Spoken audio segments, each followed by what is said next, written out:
청양은 지금 여기 사진 보이시죠? 여기가 청양읍이에요. 청양군이 전체 인구가 3만입니다. 올해 저희가 좀 자원조사를 통해 가지고 조사를 실제 현 거주자를 해봤더니 2만 8천이 나오더라고요. 그러니까 주소만 놓고 도시로 가 있는 사람들이 있는 거죠. 그래서 이 3만인 인구에 여기에 3분의 1이 모여 있어요. 청양읍에. 굉장히 많이 모여 있는 거죠. 여기 10,000명 이상이 청양읍에 살고 있습니다, 지금. 그래서 전형적인 농촌 지역이고 정 가운데 있고 이런 상황들이 천안하고는 많이 달라가지고 뭐 정책이나 이런 것도 많이 달라질 거예요. 근데 청양은 지금 이렇게 하고 있다는 걸 조금 설명해 드리려고 오늘 왔어요. 첫 번째, 청양은 지금 충남의 정 가운데에 있습니다, 지금. 그리고 인구가 12만이었던 적이 있었어요. 근데 지금은 이제 3만까지 줄어들었고, 지금 천안이 80만? 60만 정도? 70만 정도? 굉장한 거죠. 예. 더 심각한 건 고령화율. 젊은 사람들 보기가 어렵죠. 지금 65세 이상을 고령화로 치는데 저희가 지금 34%예요. 이게 지금 읍내에 모여있는 사람들하고 또 행정리 땅에 들어가서 마을 단위는 또 달라요. 더 심각해요. 40%를 넘어가죠. 그 얘기는 2명 중 1명은 65세 이상이란 얘기예요. 65세 어르신들이 마을에 잘 안 가죠, 경로당. 가면은 막내니까 자꾸 막 신발 정리시키고 리모컨 어딨냐고 물어보고, 그러니까 안 가시는 거죠. 이런 상황에서 더 심각한 청양의 문제는 청양에 유명한 산이 하나 있어요. 콩밤매는 안악내야 칠갑산. 근데 이 칠갑산이 이 산이라는 게 조금 커지면은 그 군하고 군 사이에도 있고 뭐 지리산 같은 건 도 몇 개 도를 걸쳐서 있기도 한데 칠갑산은 조그마면서 이게 청양군의 정중앙에 있어요. 그러다 보니까 옛날부터 이 산동지역, 산서지역 뭐 이러면서 나눠져 있는 거예요. 그러니까 이게 중심으로 이게 돌지가 않고 청양이 이 충남의 가운데 있고 이 둘러싼 이 시군들이 청양보다 인프라들이 다 좋으니까 다 빠져나가는 거지. 사람도 빠져, 돈도 빠져. 마트 딴 데 가서 봐, 병원 딴 데 가서 다 이렇게 되는 거지. 그러니까 이런 중심지 기능이 하도 없고 이 원심력에 의해서 다 밖으로 나가는 이런 상황이 청양의 지금 고질적인 문제입니다, 지금. 이런 걸 풀어보려고 민선 7기 들어서는 저희가 온 국가적인 문제이기도 하지만 지자체에서 그래도 조금이라도 이런 문제를 풀어보자 이런 취지하에 가장 중요한 건 결국은 농촌마을에서 공동체를 회복하는 게 모든 일들의 그런 관계 속에서 생활을 하는 게 가장 중요한 게 아니냐. 그래서 비전을 다 함께 만드는 청양이라 했어요. 너나 할 것 없이 행정, 민간, 주민 다 모여가지고 정책 영역 따로 없이 다 모여서 함께 계획을 세워보는 이런 다 함께 만드는 청양. 그리고 서로 경쟁하지 않고 신뢰와 배려 속에서 함께 더불어서 행복한 이런 더불어 행복한 미래 이렇게 군정 비전을 잡은 거죠. 그러면서 5대 저희가 군정 목표를 삼았는데 첫 번째가 농업이에요. 지금 천안 같은 경우는 농업 퍼센테지가 굉장히 낮을 거예요. 지금 전국적으로 5% 농업하는 인구가 5%고 지금 청양이 굉장히 높아요. 농촌 지역이라 저희가 35%입니다. 굉장히 크죠. 그래서 이런 농업의 밑바탕을 두고 있고 기존의 그 관행농업이 아닌 뭐 공동체 농업이라든지 사회적 농업이라든지 아니면은 뭐 이런 식의 푸드플랜, 이런 소농과 가족농업을 위한 이런 푸드플랜 위주의 농업을 밑바탕으로 깔고 그 다음에 따뜻한 희망 공동체를 만드는 마을 만들기, 그리고 군민이 주인인 주민자치, 그리고 튼튼한 지역 순환 경제를 통한 사회적 경제가 똘똘 뭉쳐서 청양 군민이, 청양에 살고 있는 청양 군민이 행복해지는 거, 이게 군정 목표예요. 일단 청양에 있는 사람들이 행복해지는 거. 그리고 이런 행복한 청양을 거기가 행복하대 보러 가볼까 하면 그게 저희가 관광이라는 거죠. 그리고 거기가 행복하대 우리도 거기 가서 살아볼까 하면 그게 결국 인구 증가의 원인이 된다. 그래서 청양은 이런 군정 목표를 이렇게 세우고선 해왔습니다. 이런 사업 속에서 처음으로 시도한 게 이거예요. 총괄 조정부서 신설. 이런 공동체 업무들을 쭉 살펴보니까 여기저기서 하고 있는 거죠.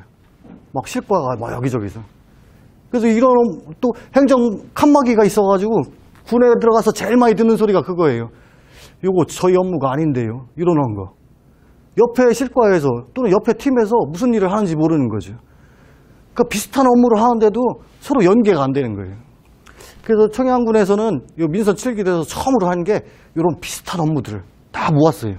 다 모아가지고 주민이 주도적으로 해야지 효과가 있는 업무들. 요새 말하죠. 주민주도, 상향식 업무들. 이런 업무들. 그리고 사회적 가치가 있는 업무들. 그리고 중간 지원 조직이 있어야 되는 업무들. 그리고 융복합이 가능한 업무들. 이런 업무들만 쫙 모아가지고 새로 과를 만든 거죠. 농촌 공동체과. 이게 이제 충남 최초로 농촌 공동체과를 청양에 만든 거예요. 청양 같은 조그만 지역에다가. 더 웃긴 거는 이 안에 이 5개 팀이 다 직렬이 달라요. 행정에 잘 아시는 분들은 아실 거예요. 행정엔 직렬이 있어요. 그래가지고 뭐 행정직, 시설직, 복지직, 농업직, 뭐 녹지직 이런 식으로 평상시에는 같은 과에 안 있어요. 농업직은 농업 관련 과에만 있고 시설직은 뭐 건설도시거나 이런 쪽에 토목직 이런 쪽에 가 있는 거죠. 근데 저희는 이걸 다 모은 거죠. 그래서 여기 팀장은 행정직, 여긴 농업직, 여긴 시설직, 여긴 뭐 녹지직 이런 식으로 팀장이 다 다른 거예요. 이게 평상시에 있는 일이 아니에요. 거기다가 청양군은 그 문재인 정부도 마찬가지고 민선 7기에 그 제1공약이 푸드플랜이었거든요. 먹거리를 어떻게 통합할 것인가. 그래서 여기 같이 묶인 거죠. 그래서 마을 만들기, 주민자치, 그리고 먹거리, 그리고 공공급식, 그 다음에 일반 농산업촌 개발하는 그런 시행조직, 그리고 체험 휴양마을 같은 도농교류, 그리고 육체산업까지 한 과에다 모아놓은 거예요. 저희가 다른 데 보니까 다른 사례들을 계속해서 지켜보니까 행정이 이렇게 바뀌지 않으면 밑에서 암만 융복합, 민관 협치하려고 해도 안 된다는 거죠. 결국은 제일 쉬운 방법, 그리고 제일 빨리 갈 수 있는 방법이 행정 조직을 개편해야 된다는 생각에 이렇게 조직을 개편한 거예요. 두 번째로 청양군에서는 이런 것들을 좀 해봤어요. 민간하고 행정을 잇는 그런 제도들이 굉장히 많아요. 근데 실행이 안 되고 있죠. 그러니까 서로 따로따로 노는 거예요. 이런 것들도 굉장히 많아요. 직위공모제. 팀장, 과장들 하고 싶은 사람 뽑아가지고 쓰는 거예요. 막 이렇게 승진시켜서 자리 막 배정해서 앉히는 게 아니라. 요새는 읍면장까지 가고 있죠. 읍면장까지 주민 선출제를 하고 있죠. 이런 것들. 그리고 민간 전문가를 공무원으로 신분을 줘가지고 임기제 공무원으로 하는 거. 그리고 또 한 가지.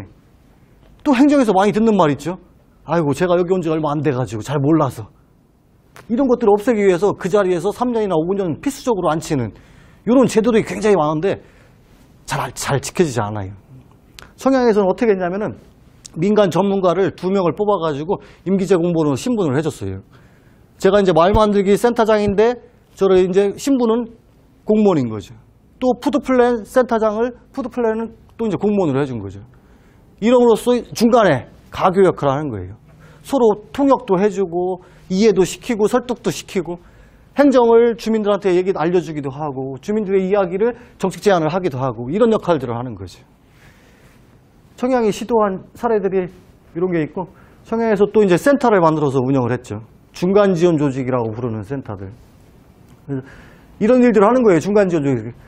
계속 현장에 밀착해서 주민 얘기를 계속 들어. 계속 들은 거를 행정에 가서 계속 얘기해. 주민들은 이렇게 생각한다. 이렇게 생각한다. 현장을 계속 조사하고 그 경험들을 계속해서 얘기를 해주는 거예요.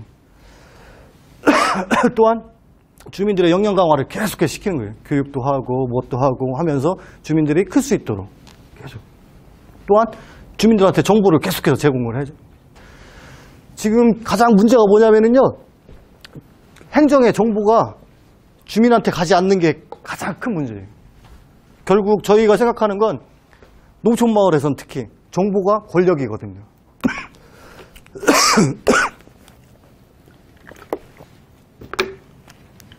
근데 정보는 일부 사람들만 알고 있어요. 그리고 일부 리더들만. 주민들은 몰라요. 누가 그 군청 홈페이지에 매일 들어가는 사람 있나요? 행정에서는 거기 띄우면 다 끝난 줄 알아요. 그리고 현수막 몇 개 달면 끝난 줄 알고. 주민 하나하나까지 정보를 제공해 줘야지 그 정보를 알고 올바른 판단을 하고 행정과 민관 협치를 할 수 있는데 모르는 거예요. 모르면은 대답이 안 되는 거죠. 행정과 얘기하다가도 얘기가 더 이상 이어질 수 없어요. 왜냐하면은 주민들은 지역적인 부분만 알고 있기 때문에, 전체적인 걸 모르기 때문에. 이거 얘기하다 보면 그 사업은 지금 하고 있어요. 저기서 하고 있는데요. 이렇게 얘기하면 그래요? 그래서 끝나는 거예요, 얘기가. 주민들이 정보를 계속해서 가져야 되는데 그렇지 않고 계속해서 기울어지는 운동장인 거죠. 행정은 돈도 있고 사업도 있고 조직도 있고 정보도 있는데 주민들은 그게 없는 거예요. 이런 과정에서는 긴장감 있는 민관협치가 될 수가 없는 거죠. 결국은 행정 이전적이고 행정이 갑인 거죠. 이런 것들을 바꾸는 역할들을 계속하는 거죠. 뿐만 아니라 계속해서 함께하게 만드는 거죠.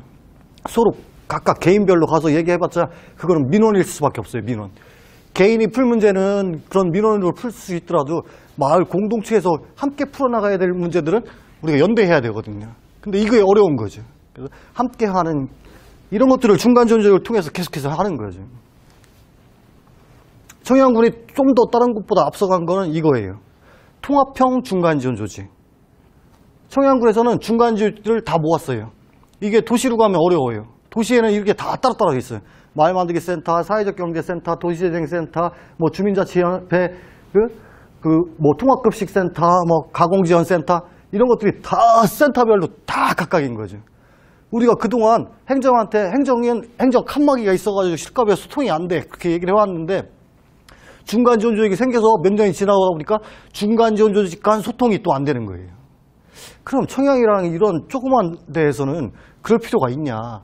이걸 좀 모으자 해가지고 청양에서는 통합형 중간지원조직을 만들었어요. 다 중간지원조직을 모아가지고 한 곳에 모은 거죠. 통합형. 그리고 그 운영 방식을 또 특이하게 재단법인을 했어요. 이게 거의 전국에서는 유일하거든요. 대부분 이 중간지원조직의 운영 방식은 두 가지로 해왔어요. 행정에서 직접 하거나 직영으로, 아니면 지금 여기 천안 하듯이 민간 법인에 위탁해서 하거나, 이렇게 두 가지 방법을 했는데 청양에서는 새로운 시도로 재단법인을 한 거죠. 이런 시도들이 이제 청양에서 다른 곳보다 좀 다르게 했던 사례들이에요. 청양군에 지금까지는 저희가 시스템에 대한 걸 만들었어요. 아무래도 지금 이제 민가협치, 주민주도, 상향식, 마을계획, 그리고 이런 마을 사업 마찬가지로 다 하기 위해서는 시스템이 중요하다. 그래서 행정에서는 이런 시스템을 했고, 중간지원조직을 만들어서 했고, 이런 것들은 이제 시스템을 만들어 드렸고, 이번에 이제 정책을 좀 만들어 드릴게요. 시스템이 있고, 그 시스템에 이제 정책이고. 청양군의 공동체 정책은 두 가지 중요한 일들을 하고 있어요. 첫 번째는 사람 이음이라고 하는 주민들을 어떻게 활동가로 발굴해내고 그분들의 역량을 키워서 그분들이 3, 4, 5 모여서 연대할 수 있는 것들을 만들 것인가.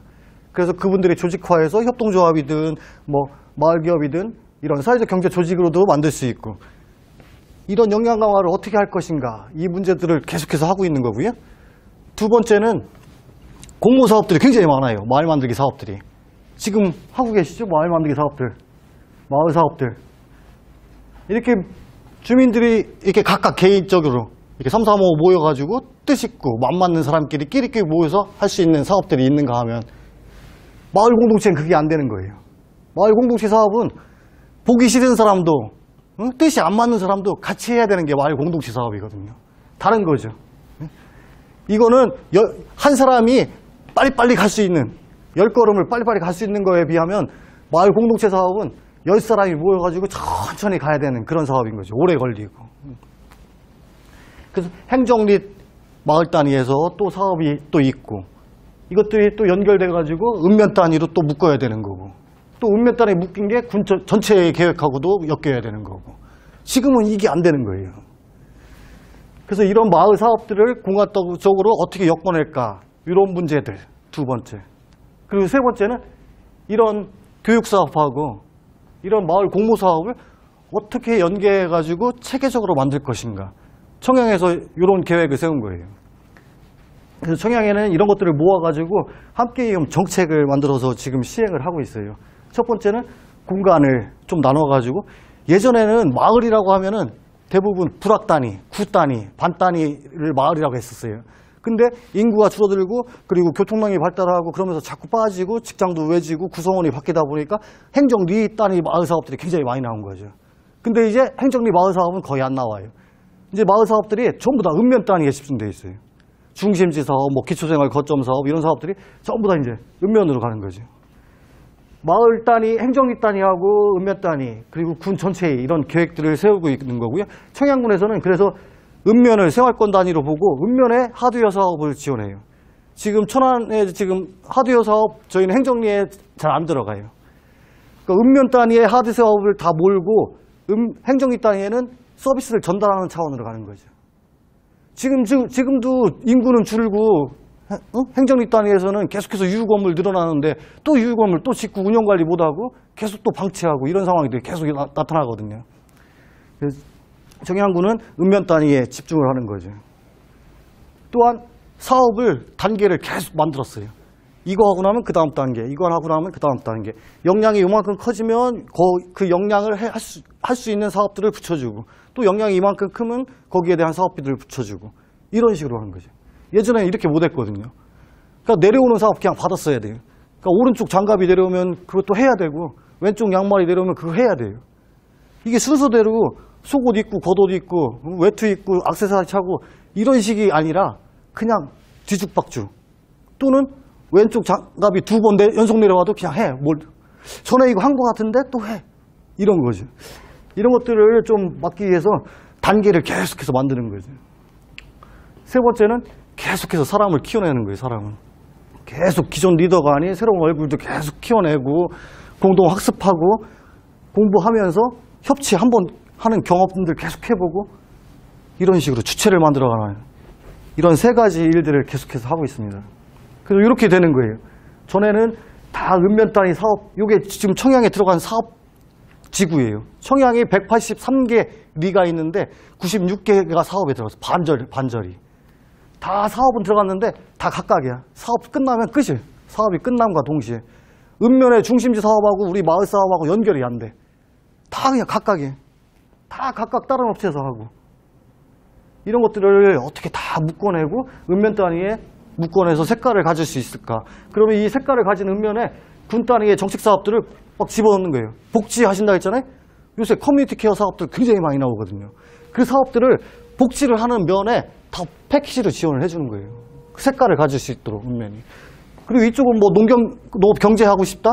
또 이쪽은 뭐 교육, 마을교육 공동체 하고 싶다. 그쪽에다가 정책 사업들을 계속해서 집어넣어가지고 색깔을 계속해서 키우는 거죠. 이런 방식들을 지금 하고 있습니다. 청양에서는. 그리고 두 번째 사업을 청양에서는 1, 2, 3, 4, 5 그래서 5단계 10개년 계획으로 하고 있어요. 마을 공동체 사업은 10년이 걸려야지 할 수가 있는 거죠. 청양은 요 앞 단계를 굉장히 많이 들렸어요. 아까 그 소액 사업 하시고 공모 사업으로 가셨잖아요. 청양은 소액 사업이 여러 개고 그 전에 단계도 더 많아요. 일부러 더 늘린 거예요. 청양은. 그리고 저희는 사후 관리도 있어요. 마을 처방전이라고 사업이 끝나고 나면 사후 관리. 이게 이제 청양형인데 저희는 앞부분을 굉장히 넓혀가지고 주민들이 스스로 할 수 있을 때 하드웨어 사업을 넣는 거예요. 안 그러면 결국 마을 추진위원장 또는 마을 이장 독박 혼자 뛰어다니고 괜히 욕먹고 자기 돈 쓰고 이런 상황이 있는 거죠. 같이 책임을 계속 나누고 그리고 역할을 나누고 이런 방식에서 서로 갈등이 없이 만들어 가야 되는데 갈등이 더 생기는 거예요. 그래서 저희는 이 앞 단계를 계속 늘리는 거죠. 이런 행정리 단위 사업이 끝나고 나면 이게 이제 읍면 단위 사업하고 연결이 되는 거고요. 더 복잡합니다. 저희는 이걸 다 모았어요. 청양군에 있는 사업들을 다 모아가지고 단계를 만드는 거예요. 그리고 3, 4, 5 동아리 단위로 할 수 있는 사업들 그리고 개별적으로 개인이 관심을 갖고 할 수 있는 사업들 그리고 마을 전체가 같이 가야 되는 사업들을 나눠가지고 단계를 만드는 거예요.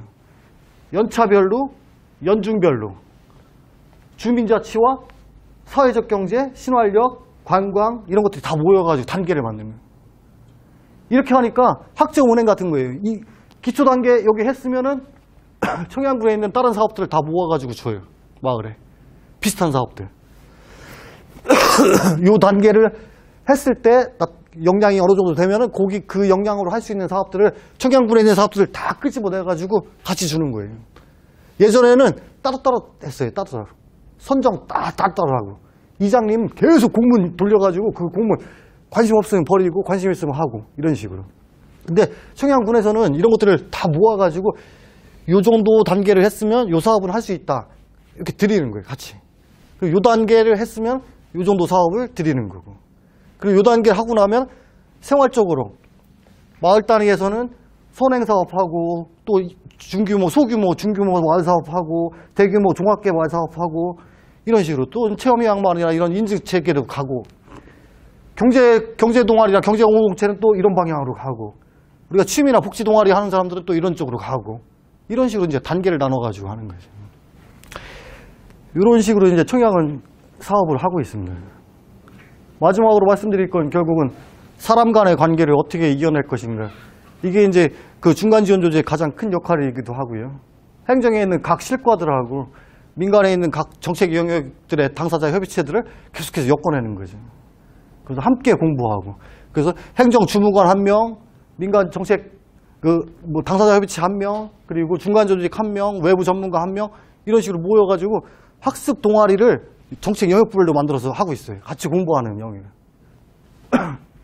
이런 방식들을 하고 있습니다. 이렇게 계속 해왔더니 이제 시스템을 갖췄고 그 다음에 정책을 만들었고 이제 사업비로 들어가는 거예요. 저희가 올해를 푸드플랜의 도약의 해라고 한 거죠. 지금 하려고 하시는 것도 마찬가지로 이런 분야도 갔으면 하시는 거잖아요. 저희는 올해 그 푸드플랜 대도약의 해 이렇게 해가지고 5대 핵심 분야 만들어가지고 사업을 진행해왔어요. 결국은 공공형 운영체계, 먹거리는 공공이다. 그래가지고 저희가 통합형 중간조직을 만든 거죠. 그리고 먹거리위원회도 구성해가지고 주민하고 민관 협치를 하려고 계속 하는 거고. 세 번째는 먹거리 시설, 두 번째 먹거리 시설 기반. 지금 청양군에는 먹거리 종합타운이라고 해서 전부 다 여기 시설들을 여기다 집어넣고 있어요. 여기에는 지금 농민가공센터, 전처리센터, 방가공센터, 그리고 물류센터, 안정성센터 이런 것들을 여기에 다 한 곳에 모아놓는 거죠. 가공센터 이런 것들을. 근데 주민들이 한 곳에 가면 원스톱으로 해결할 수 있도록 만드는 거예요. 이런 시설 기반들을 계속해서 하고 있는 거고요. 그 다음에 연중 기획생산 체계를 갖추고 있어요. 지금 품목별로, 시기별로, 그리고 지역별로 계속해서 기획생산 체계를 갖추는 거죠. 계속해서 장목 만들고 그 품목의 그 안정성을 위해서 계속해서 구축을 하는 거예요. 그리고 청양군에서 또 하고 있는 게 지금 농산물 그 기준가격 보장제를 하고 있어요. 그래서 어떤 뭐 사고나 재해나 안전 시에도 이런 기준가격을 보장해주는 이런 제도들을 청양에서 하고 있고요. 뿐만 아니라 군수 품질 인증제를 하고 있어요. 대부분 인증받으려면 또 인증비 내야 되고 여러 가지 막 친환경 인증비 같은 거 막 비싸고 이런 것들을 저희는 군수가 인증해 주는 거예요. 친환경에 어느 정도 되는 기준까지 군수가 인증해가지고 안전한 그런 시스템을 만들어낼 수 있도록 계속해서 하고 있는 거죠. 뿐만 아니라 소비시장을 또 확대하고 지금 대전에다가 저희가 대전 학화동에 그 먹거리 직매장을 냈어요. 얼마 전에. 그래가지고 그 주민들이 이제 농부들이 생산한 것들을 이제 대도시 직매장에도 팔 수 있도록 소비시장을 계속해서 확대하고 있는 상황이에요. 여기 세종 또 서울에다 지금 내려고 지금 계획을 하고 있어요. 이런 식으로 이제 소비시장을 만들어내고 있고, 그 다음에 그 군 내에서는 공공급식이라든가 아니면 학교, 군청, 뭐 공공기관, 병원 이런 데들을 다 이제 공공급식을 학교급식, 공공급식을 다 처리하고 있죠. 늘려가지고. 그래서 경로당에 그 식사하는 거 뿐만 아니라 마을 단위에서 공공급식 할 수 있는 것들을 계속해서 늘리고 있어요. 지금 올해 40개 정도 했었거든요. 그리고 마지막으로 또 사회적 경제를 키워내는 역할들을 계속해서 하고 있죠. 사람을 키워내는. 이거는 지금 신활력 플러스 사업을 통해서 하고 있어요. 청양군은 신활력 플러스 사업이 지금 2019년도에 돼가지고 이제 2년차 하고 있거든요. 그래서 청양군의 신활력 플러스 사업은 오직 사람이에요. 그러니까 소프트웨어 전체 사업비가 70억인데 소프트웨어 사람 주체 키워내는데 50억을 쓰기로 결정을 했어요. 하드웨어 사업은 사무실 같은 거 짓는 거 20억 정도 들어가고. 그래서 모든 게 사람을 어떻게 키워낼까 하는 거에 집중을 해가지고 하고 있고, 이런 것들이 다 푸드플랜하고 연결되는 거죠. 그러니까 푸드플랜 한다고 해서 푸드플랜 혼자서 하는 게 아니라, 아까 뭐 경로당이나 뭐 이런 공공급식 다 연결돼야 되려면 결국은 커뮤니티 케어, 이런 복지랑도 연결이 돼야 되는 거고, 또 교육청, 마을교육 공동체랑 연결이 돼야 되는 거고, 또 이런 신화역 플러스 사업 같은 마을 만들기 사업하고도 연결이 돼야 되는 거죠. 그러니까 어떻게 이렇게 모여가지고 판을 짜고 그리고 연결할 수 있는 시스템이 되느냐, 그리고 그런 정책이 큰 틀에서 있느냐, 그리고 그런 사업들을 거기에 맞춰서 하느냐, 이런 것들이 굉장히 이제 중요하다는 거죠. 이게 기본적으로 밑바탕에 깔려 있지 않으면은 하고 싶어도 하기가 어려운 거예요, 굉장히. 그래서 청양에서 이런 역할들을 해왔고요. 마지막으로 말씀드리는 건, 저희가 청양에서 거의 한 달에 한 번, 두 달에 한 번씩 모여가지고 세미나를 합니다, 세미나. 여기에는 충남에서 그래도 조금 유명하다 싶은 전문가들이 다 있어요. 이 주민자치, 여기 지역재단, 여기 아시네? 여기 마을 만들기, 요분 아시네? 구자연 박사. 네. 그리고 여기 또 커뮤니티 케어, 복지 하시는 분. 여기 여기 단대 저기시죠? 네.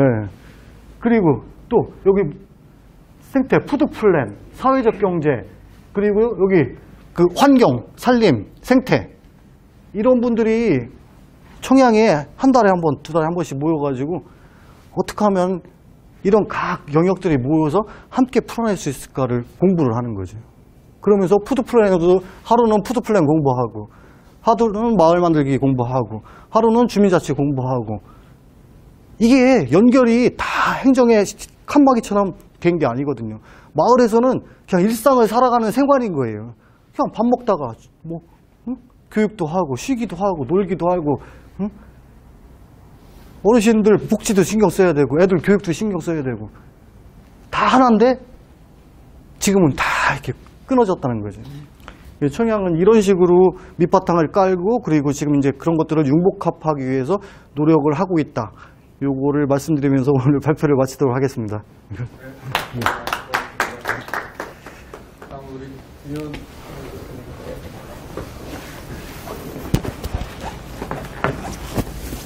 마이크 일단 넣으시고.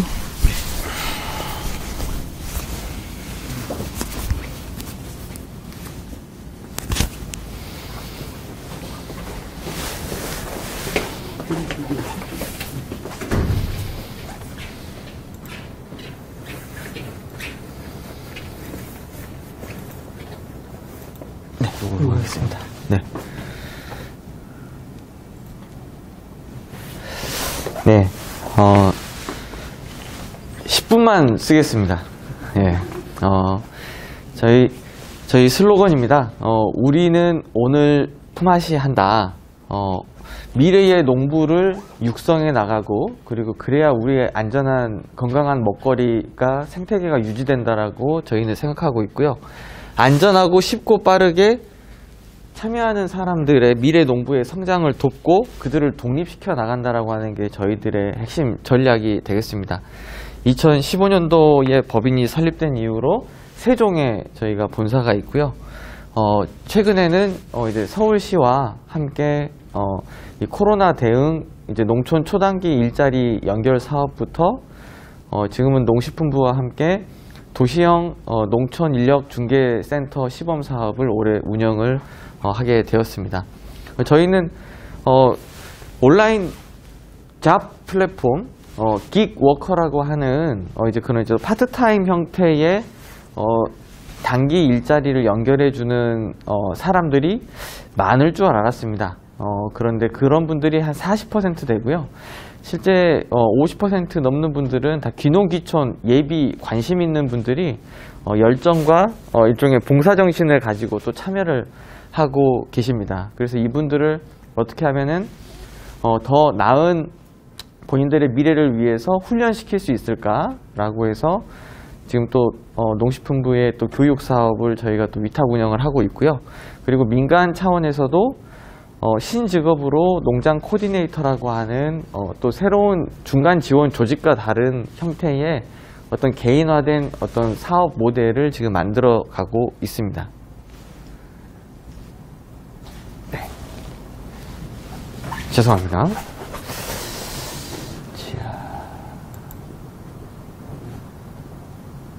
짠. 짠. 네. 짠. 익숙치가 않아서요. 네. 네, 밑에 거? 아, 네네, 맞습니다.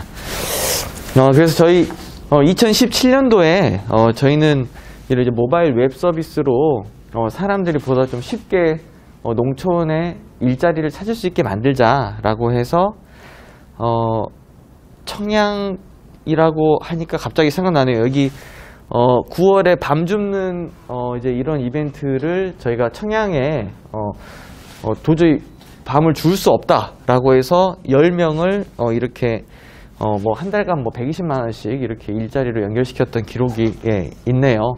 그래서 작년에 1850명의 회원이었고 올해 11월 말 기준으로 저희가 2,700명을 저희가 돌파를 했고 저희가 한 4만 품 이상 2020년도에 굉장히 많은 분들이 참여를 하게 되었습니다. 그래서 농업인의 삶의 질 향상에 대한 공로로 저희가 장관상을 받을 수 있게 되었고 이런 기록들을 통해서 서울시에서는 이제 이런 그 농촌 단기 일자리를 지원한다라고 하는 취지로 올해 5월에 시범 사업을 추진을 했었고 단기 일자리로 그냥 지원금이 끊기게 되면은 사람들이 일을 안 할 것이다. 공공근로처럼 생각을 하고 접근을 했었는데 사업이 끝나도 계속 이분들이 농촌에서 일을 하고 있는 거예요. 그래서 이제 농촌 일자리, 단기라고 하는 말이 빠지고 어떻게 하면은 더 정착형으로 그리고 서울시가 어떻게 하면은 서울 시민들이 가서 돈을 벌어오는 초유의 사태가 벌어져가지고 벌어온 돈을 어떻게 다시 지역에 줄 수 있을까라고 하는 고민을 하게 되는 최초의 사업이 되었습니다. 그래서 첫 번째 시범 사업으로 이제 62명의 분들이 한 달 동안 673일 평균적으로 네, 이제 한 18일, 네, 18일 정도 한 달간, 예, 한 달 안에 18일 정도 일을 하게 되셨고 나이대는 1948년생이 가장 연장자셨고 1998년생이 가장 이제 연소 네, 참가자였습니다.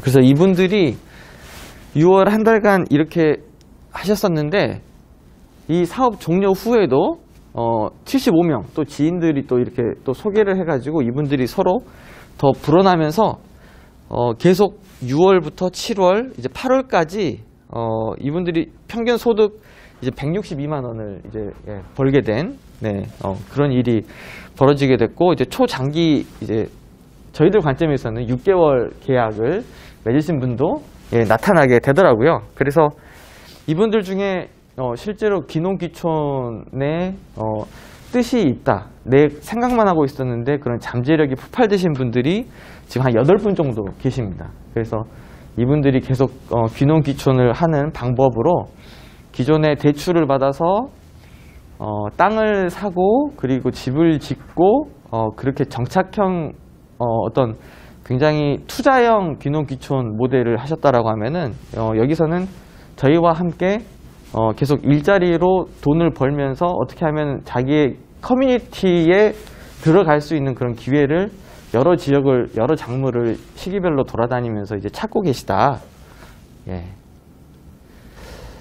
그리고 저희가 또 개별적으로 이분들이 농장과 교류를 하게 됐을 때는 그 이제 중간 지원에 대한 어떤 갈등 해결할 수 있는 그런 기회들이 굉장히 적기 때문에 이제 많이 충돌이나 갈등들이 일어났습니다. 그래서 장기적으로 그 일을 할 수 없게 되는 구조들이 일어났기 때문에 저희는 이제 또 농장과 또 직접적인 교류를 할 수 있는 기회를 선호하시는 분도 계시지만은 실질적으로 팀으로 제도를 변환을 시키면서 훨씬 더 친밀한 교류들을 서로 거리를 두면서 더 가깝게 되는 그런 경험을 저희는 얻게 됐고, 지금 현재 8월 지나서 지금 이제 12월에 접어들었는데, 지금은 강원도 쪽 프로젝트들이 다 정리가 되고, 지금 이제 고창에서 지금 열심히 이제 무청 작업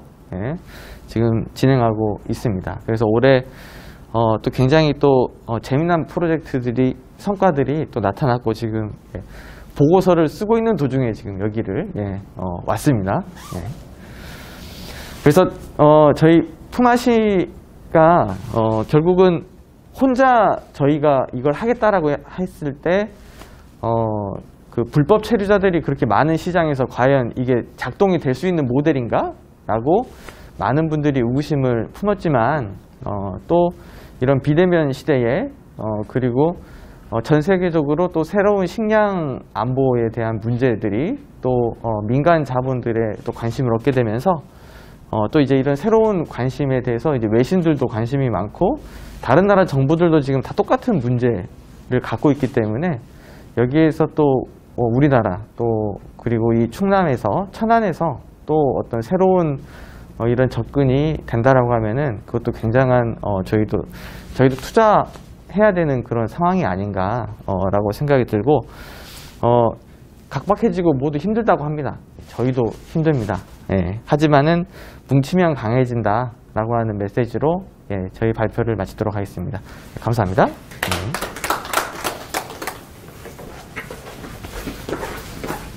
이건 팀으로 열심히 으쌰으쌰 일을 해서 4시에 할당량을 다 끝내고 조기 퇴근했다라고 하는 세레모니가 되겠습니다. 감사합니다.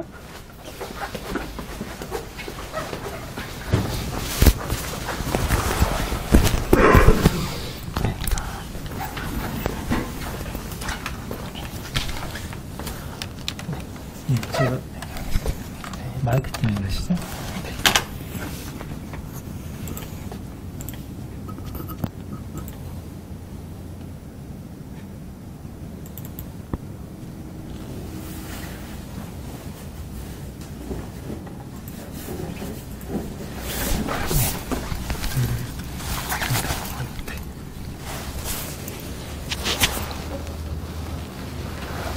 네, 저도 10분에 좀 끝내보도록 하겠습니다. 우선 저희는 조금 결이 좀 다르시고 좀 익숙하지 않으실 수 있어요. 이제 지금 화두되는 이제 창업에 대해서 얘기를 좀 하는데요. 저는 앞서 설명을 드리는데 제이벤처스의 대표를 맡고 있는 이상훈입니다. 결국 이제 창업 투자 이후에는 지금은 한 1억 8천만 원 정도까지 매출이 일어나고 있는 회사입니다. 그래서 저희 개인적으로도 이런 비건 베이커리라든지 농식품을 가지고 청년들이 도전을 많이 하고 있고 실제적으로 좋은 성과를 많이 낸다라는 부분을 좀 말씀드리고 있습니다. 그래서 이 팀 같은 경우는 대통령상을 받고 상금 1억 원을 받고 나서 이후에도 이제 꾸준히 성장을 하고 있습니다.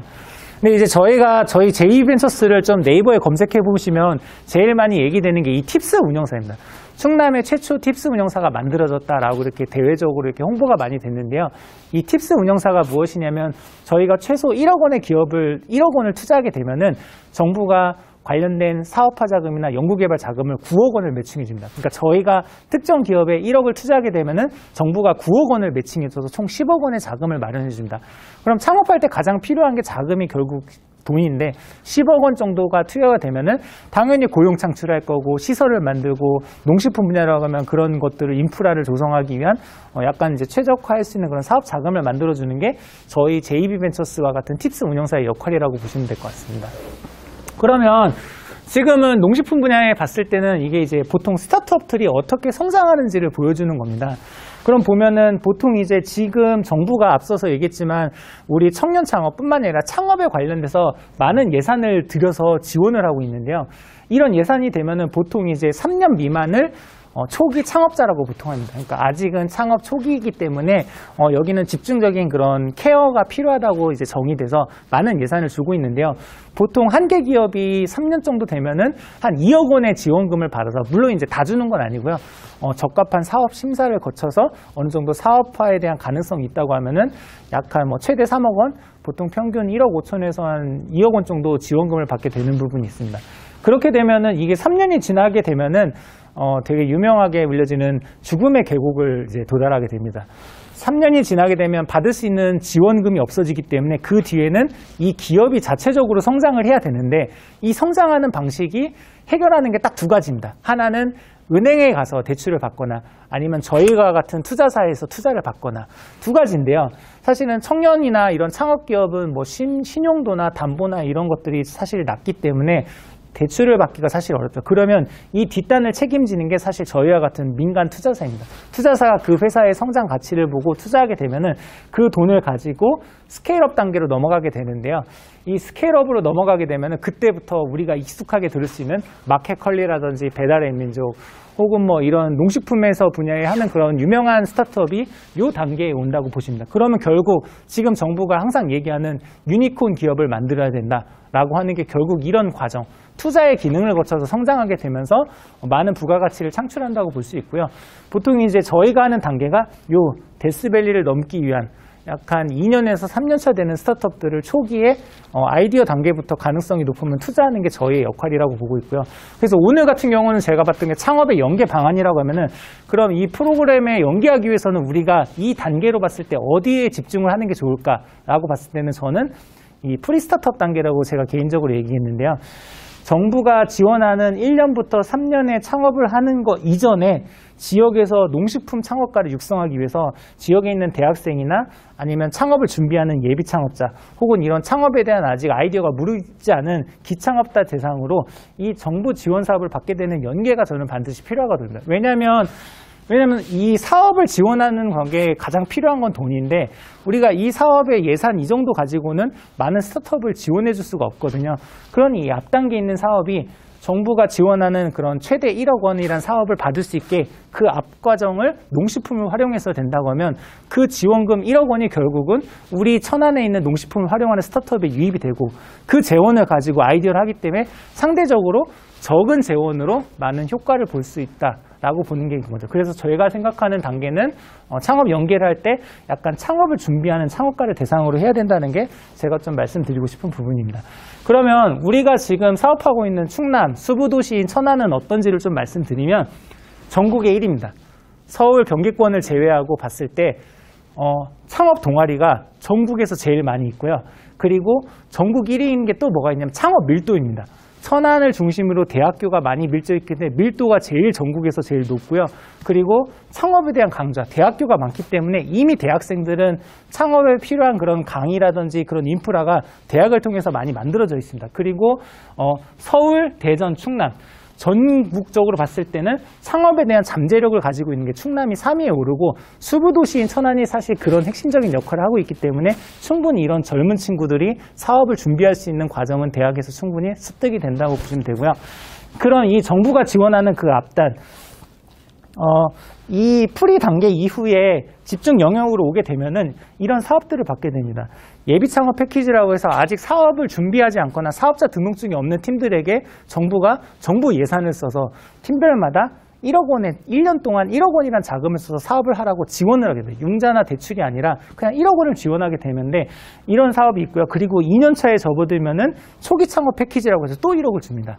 그 초기 예비 창업 패키지 단계에서 사업에 대한 그런 가능성이 보인다 그러면 내년에는 너네가 초기 창업 패키지로 가게 되면 또 1억 원이 주어지죠.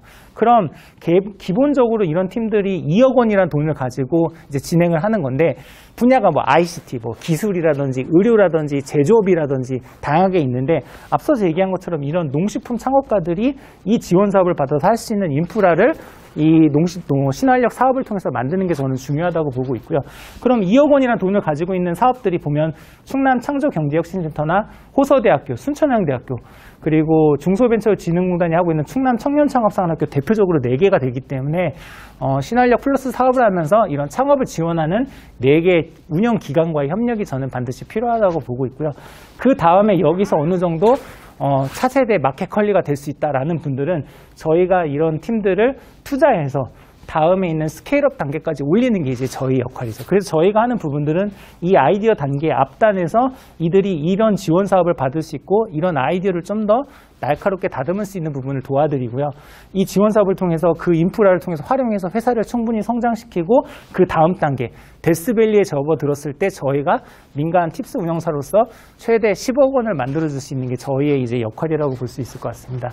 그럼 제가 봤을 때는 어떤 부분을 볼 수 있냐면 저희가 하는 역할은 투자금이 일단은 30억이지만 또 천안시랑도 같이 또 별도의 펀드를 만들려고 하는 지금 단계가 30억이지만 저희는 이 재원을 계속 키울 거고요. 그리고 제가 직접 이렇게 창업을 했었던 그런 노하우와 저희 이런 팀들을 키울 수 있는 전문 인력들이 저희 회사 내부에 있습니다. 그래서 이런 팀들을 보육할 수 있는 역량 그리고 입주할 수 있는 공간을 저희가 가지고 있는데 이게 저희가 가진 소프트웨어라고 생각을 합니다. 그럼 이 소프트웨어의 반대적으로 이거를 잘 활용할 수 있는 하드웨어가 필요한데요. 이 하드웨어가 저는 천안시 농촌 신한역 플러스가 갖춰야 될 하드웨어인 겁니다. 이 하드웨어가 왜 중요하냐면 저희는 이렇게 보면 어떻게 보면 요리를 할 수 있는 레시피를 제공해주고 요리하는 방법을 도와주지만 그런 이 청년 창업가들이 쓸 수 있는 식재료, 인프라를 천안시에서 만들어주는 게 필요하죠. 예를 들어서 농식품이라고 한다면 콜드체인이라든지 이런 플랫폼이라든지 지역에 뭔가 스타트업이 활용할 수 있는 네트워크, 유통이라든지 농식품을 쓸 수 있는 인프라를 우리가 준비해서 그 인프라는 뭐라는 게 아니라 우리는 이런 인프라를 너네가 이걸 활용할 수 있는 사업 한다면 충분히 언제든지 활용할 수 있도록 적극적으로 지원을 해주는 거죠. 그렇게 되면은 이 소프트웨어를 가지고 이 하드웨어를 통해서 좋은 요리가 나오게 된다고 하면은 다음 단계로 넘어갈 수가 있는데요. 이게 이제 앞서서 뭐 누구나 다 막 유니콘이 나올 수 있다고 얘기하지만 충청남도에서 지금 연간 60억 정도를 이런 단계, 이 스케일업 단계에 올라온 팀들을 투자하기 위한 예산이 펀드가 이미 조성이 되어 있습니다. 그게 지금 2021년, 2022년, 2023년까지 연간 60억씩 총 180억이 이 단계를 돌파한 팀들을 기다리고 있는 펀드 재원이 있는 거거든요. 근데 이 펀드 재원을 갖는 게 쉽지는 않지만 그래도 지역에서 이런 좋은 소프트웨어, 하드웨어를 잘 활용하는 청년 스타기업이 나오게 된다고 하면 우리 충청남도 천안에서도 컬리와 같은 농식품을 가장 잘 활용해서 플랫폼 형태로 전국적으로 뭔가 대표적으로 될 수 있는 그런 회사를 키울 수 있는 인프라가 지금 준비가 되어 있고 그 여러 가지 카테고리 중에 하나가 저는 농식품이 될 수 있다고 저는 생각을 하고 있습니다. 저희는 사실 이런 부분에 맞춰서 이런 지역에 산재되어 있는 이런 인프라들을 가지고 저희가 보육해서 성장을 통해서 확대하는 것까지 이 주기를 저희가 최적화해서 도와줄 수 있다고 말씀드리겠습니다. 그래서 지금 저희가 별도 어제도 이제 천안시와 이런 협력을 했었는데 천안시도 이제는 우리가 이런 충분한 인프라가 조성이 됐기 때문에 좀 더 데스밸리 앞 단계에 있는 아이디어 단계에 있는 회사를 투자하기 위한 뭐 그런 펀드를 지금 같이 조성하고 있는 부분이 있기 때문에 이 펀드의 규모가 뭐 정밀 의료라든지 바이오 헬스케어도 있긴 하지만 좀 더 이런 것들을 선제적으로 준비해서 천안에도 농식품 창업이 된다라는 가능성을 보여준다고 하면은 천안시가 적극적으로 투자하고 저희 민간이 가진 네트워크나 보육 역량을 가지고 확장시킬 수 있는 부분이 있거든요. 저희는 제2벤처스를 중심으로 해서 이미 충남 창조경제센터나 충남 테크노파크, 충남 정보문화산업진흥원을 비롯해서 지역에 있는 순천여대학교, 한국기술교육대학교, 호서대학교, 한국자동차연구원과 저희 제2벤처스 중심으로 해서 컨소시엄이 이미 맺어진 상태입니다. 그래서 저희의 역할은 창업팀을 지역에서 발굴하고 선투자 후 육성하는 그런 부분들, 그리고 앞서 얘기한 팁스 운영사로서 약간 1억 원을 민간이 선제 투자해서 총 9억 원을 매칭해서 총 10억을 만들어주는 팁스 운영사로서 이후 아이디어에서 사업하는 단계를 밸류업하는 게 저희 이제 역할입니다. 그래서 이런 부분들을 가지기 위해서 천안시와 지속적으로 협력해서 저희 주소지가 사실 본점이 충남 천안이기 때문에 그리고 제 고향이라서 이런 성과를 하나하나씩 지금 만들어가는 단계가 올해 이제 처음이거든요. 그래서 장기적으로 계속 만나면서 지역에 있는 대학생이 우리가 가지고 있는 농식품 신활력 사업을 통해서 만들어진 하드웨어를 잘 활용해서 스타기업이 될 수 있도록 저희가 가진 역량과 지원을 좀 최대한 발휘해서 좋은 기업을 한번 만들어보고 싶은 게 제 개인적인 사명입니다. 하지만 사실은 농촌이라는 공간에 그 사회에 적응하지 못해서 돌아가는 사람도 훨씬 더 많거든요. 그러면 우리는 역으로 이렇게 생각할 수 있는 거죠. 아니 그 사람들한테 수십 년간 폐쇄적으로 이렇게 정말 남의 집 젓가락 숟가락이 몇 개인지까지 다 알고 있는 그런 사회에서 그렇지 않은 공간에서 살던 사람들한테 이걸 받아들이라고 하는 건 너무 무리 아니냐. 그러면은 그냥 도시 조금 가까운 곳에 농촌에서 농사 짓고 싶은데 농촌에서는 못 살겠어. 이게 이상한 게 아니니까요. 그럼 그 사람들만을 위한 어떤 새로운 공간 그런 것도 만들어줄 수 있는 거 아니냐. 그렇듯이 지금 우리는 일상이지만 그런 우리가 하고 있는 어떤 농촌에 있는 다양한 자원들을 좀 새로운 시각에서 봐주고 정말 그 중에서 아이디어화해서 사업할 수 있는 곳이 정말로 있다면 그거는 전 지원할 수 있다고 보는 거죠. 저희가 하는 공공의 영역에서도. 그리고 그것이 정말 잘 되면 이제 이쪽 그 투자의 영역에서도 연결될 수 있고. 그래서 당장은 아니겠지만 이제 저희도 조금씩 그런 쪽으로 눈을 좀 돌려야 하지 않나라는 게 저는 지금 기본적으로 갖고 있는 생각이고요. 지금 말씀하신 것 마냥 농촌이 이제 폐쇄적이잖아요. 소위 말 텃세에 걸린다 그러잖아요. 맞아요. 근데 좀 제가 느끼는 거는 이제 점점 그게 이제 열거지는 것 같더라고요. 텃세가 많이 사라지고 있어요. 그래서 그 농촌에 들어와도 좀 약간 처음에는 좀 문제가 있겠지만 좀 이해하고 하면 그냥 적응할 것 같은 생각이 들더라고요. 저희 동네도 텃세가 점점 사라지고 있어요. 연세들이 많이 드셨어요. 20년, 예를 들어 마을 행위하잖아요. 그럼 꺾기 하면 옆에 사람 소개할 때, 어디 20년 이사 온 데 20년 됐어. 그런데도 그 사람 소개할 때는 어디서 이사 온 누구입니다. 마을 주민이라고 소개를 안 해요. 불러 들어오고. 근데 이제 지금은 이제 자연스럽게 이제 우리 마을 주민입니다. 얼마 전에 주민 되신 분입니다. 이렇게 소개해야지. 20, 30년 전에, 30년 전에 마을 이사 온 사람이에요. 이렇게 소개 안 한다는 얘기입니다. 많이 나아졌죠. 근데 저희 마을이 지금 저희 함양박씨가 절반, 원래는 한 70% 됐다가 지금은 이제 절반으로 줄었어요. 타성이 한 절반. 근데 지금 저희 마을에 있는 이장부터 시작해서 모든 관직은 다 박씨입니다. 직접천이구나. 네, 그런 마을들이 많죠. 하나 더 제가 말씀드리자면 이제 이런 이제 문제를 좀 풀어갈 때 우선순위를 저희가 좀 집중을 해야 되잖아요. 그러면은 좀 궁핍한 힘든 마을 기업과 또 힘든 청년 창업자들이 여기 또 연결하는 시도가 좀 더 빠른 변화를 뭔가 좀 촉발시키지 않을까라는 그런 아이디어를 좀 내보고 싶습니다. 이미 풍족하고 이제 안정화되어 있는 마을 기업과 청년을 연결하는 건 확실히 더 어려운 것 같고요. 나는 지금 빨리 아이디어와 사람 들어오면은 바로 뛸 준비가 돼 있어. 이제 이런 마을 기업과 나는 도시에서는 도저히 내 아이템이 안 먹히는데 정말 한번 내가 농촌에서 한번 목숨 걸어보겠어라고 던지겠다라고 하는 청년이 돼야지 그냥 우리 동네 그냥 뭐 1,000만 원, 1억 지원금 얻어먹기 위해서 이제 하는 그런 청년들도 있거든요. 이런 식으로 만나게 되면은 결과가 지지부진해지고 안 되기 때문에 좀 더 그러한 좀 급박한 사람들끼리 만나게 하는 것도 한번 전략이지 않을까라는 생각이 절실한 사람들. 그런 것 같아요. 거기 제조업 마냥 그 사업화 시켜가지고 1년 매출에 얼마 올리고 뭐 이런 건 제조업이고 그 농촌 마을에 창업한다는 거는 그 지역에서 정착할 수 있는 소득만 되면 만족해야지 그 1년에 수억씩 벌어야 되겠다, 수십억씩 벌어야 되겠다 이런 목표를 하면 어려울 것 같고 내가 거기서 먹고 살 만한 정도의 수천만 원 정도만 벌고서 거기 정착해야 되겠다 이런 마음을 하면 이 창업이 좀 수월하지 않을까 이런 생각이 듭니다. 예전부터 그 고민인데요. 농민회랑 도시에 있는 노조들, 뭐 금속노조든 뭐든 노조들이랑 연결이 안 돼. 농민회에서 쌀 그 노조에서 그 농민회만 그 조금만 사줘도 충분하거든요. 근데 연결이 안 돼요. 말씀하신 것처럼 안 되는 활성화가 안 되는 마을 기업하고 좀 이런 취약한 구조를 가진 그 청년들하고 이게 되게 어렵더라고요. 왜냐면은 흔히 생각하는 게 마을 기업이 마을에 있는 기업을 생각해요.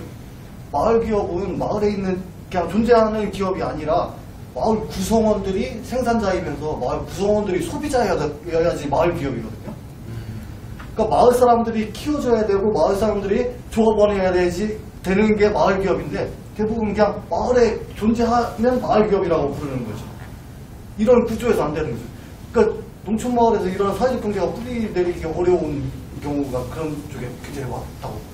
그리고 모든 게 지금 보수 사업으로 다 풀려버려요. 아까 말씀하신 빈집, 지금 빈집 조사해가지고 주는 거 막 보수 사업으로 그 농촌 창고 4억 5천씩 또 농식품별 나오고 이런 식으로 보수 사업이 계속 나오니까 청년들도 거기에 목매다는 그런 경우가 굉장히 많은 거예요. 이런 점들이 진짜 청년에서 마을의 자원을 직접 해가지고 마을의 자원을 이용해서 마을 사람들과 함께 이런 커뮤니티 비즈니스를 할 수 있는 구조가 안 되는 거예요. 자꾸 이게 자본주의적으로 흘러가다 보니까 마을은 이게 돈하고 관계가 없어야 되거든요, 사실. 마을에서 산다는 거는. 근데 자꾸 그런 쪽으로 가다 보니까 마을에서 더 오히려 어려워지는 상황이 많이 발생하는 것 같아요. 그리고 한 가지 아까 생각나는 건 청양에서 지금 사업 준비 중인 게 그거 준비 중이거든요. 지금은 이제 3터하고 1터하고 10터가 다 같을 필요가 없잖아요. 그래서 저희는 이제 디지털 노마드 해가지고 직장을 뭐 IT 쪽에 있거나 이런 분들을 청양에 오게 해서 공기 좋고 경치 좋고 이런 데에서 거기서 일하고 할 수 있는 그런 것들을 지금 준비 중에 있거든요. 아까 말씀하신 게 이제 그런 쪽하고도 좀 연결이 되는 것 같아가지고 그런 것도 한 가지 아이템이 될 수 있을 것 같아요. 그래서 저는 이제 이거를 사실은 이제 생산적인 얘기를 좀 넘어가서 그럼 어떻게 할 거냐라는 부분은 결국 누군가는 이런 퍼실리테이터 역할을 해야 되거든요. 아, 청양감이 이런 게 있고 농촌 여기에는 이런 게 있다라는 걸 알아야지 저같이 이렇게 스타트업을 만나는 팀들을 발굴해야 되잖아요.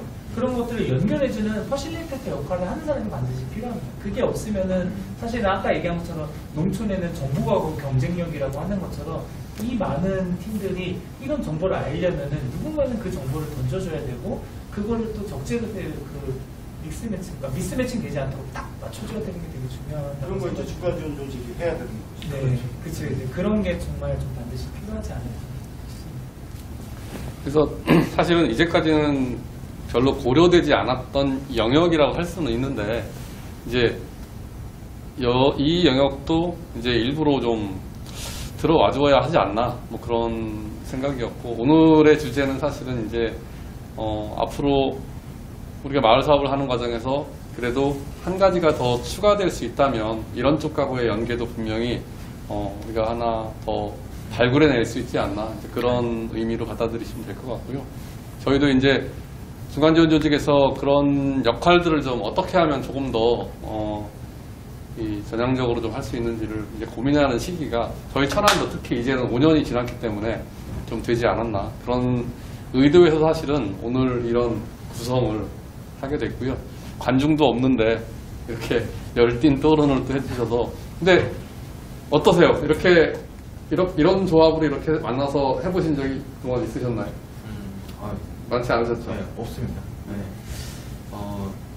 아까도 말씀드렸지만 이런 자리가 있음으로 해서 또 다른 또 일들이 벌어질 수 있겠구나라고 하는 가능성을 느꼈고 저는 지금 갑자기 더 재미난 생각으로 이렇게 가락시장의 그런 아주 멋진 카페 같은 곳에서 꼭 창업하는 게 아니라 청양 먹거리 창업센터 그냥 청양군 자체가 그런 센터 역할이 되어서 어디 가나 무선 인터넷 되고 잘 수 있고 네, 그러면은 그냥 창업 공간이잖아요.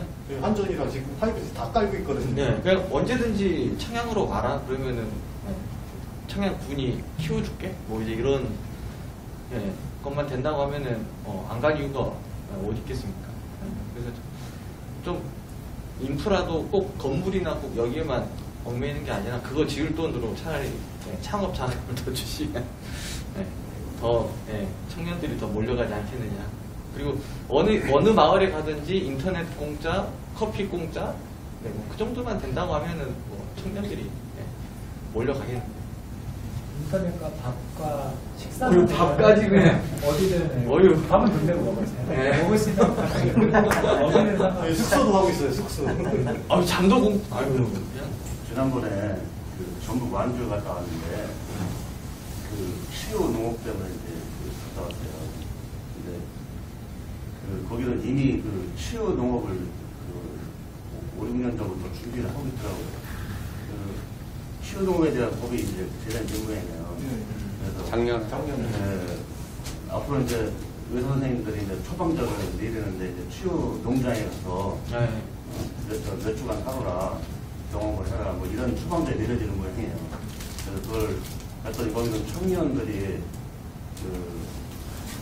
많이 와서 벌써 그런 농장을 개설하고 그게 이제 시행령 만들어져서 이제 시행이 되니까 거기에 대해서 벌써 대비를 다 끝내놨더라고.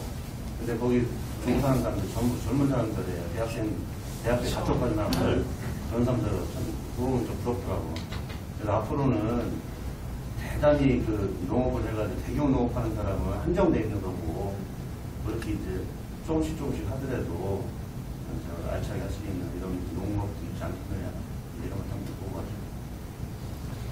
그런 이제 우리가 이제 요즘 말로 표현하면 농업 농촌 쪽에 다양한 융복합 사업들이 있을 수 있는데 이제 그게 농촌에 있는 사람들 눈에는 잘 안 보이거든요. 그러니까 그 다양한 융복합 사업을 할 수 있는 자원이 있는 그 농업 농촌의 그 공간을 우리가 아이디어를 쥐어짜낼 수 있는 그런 청년들이나 또 다른 청년이 굳이 청년이 아니더라도 그런 대상들에게 좀 열어놓고 연결해 줄 수 있는 방법을 조금 고민한다면, 그것도 특히 이제까지는 우리가 고민하지 않았던 그런 공공의 영역에서의 그런 마을 사업들 내에서 조금만 고민해 준다면 뭐 좀 장기적인 관점에서 볼 때는 굉장히 좋은 사례가 전 또 발생할 수 있을 거라고 판단이 돼요.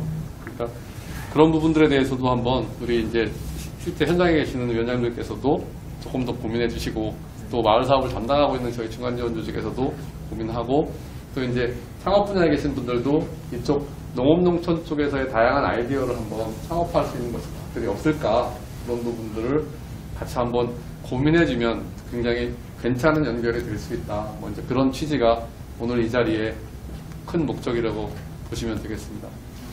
이제 시간이 좀 많이 지나서 고생 많이 하셨고요. 이 자리에서 그냥 저희가 식사하면서 또 더 많은 이야기를 좀 나누겠습니다. 네. 고맙습니다. 네, 고맙습니다.